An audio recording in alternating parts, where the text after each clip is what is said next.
Just another day at Sunbelt Roofs here in Uptown New Orleans. Looking at about a 140-year-old house that's been remodeled, added on to.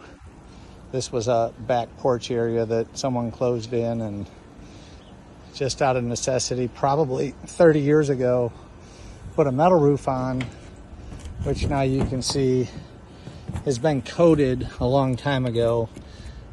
We've got open pop nail holes. You can see this section here. You can see the debris that's blown in there. Clearly leaking.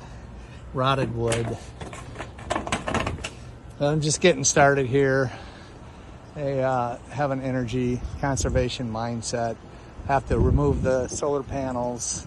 Kind of redo this thing. I'm looking at doing a fortified roof.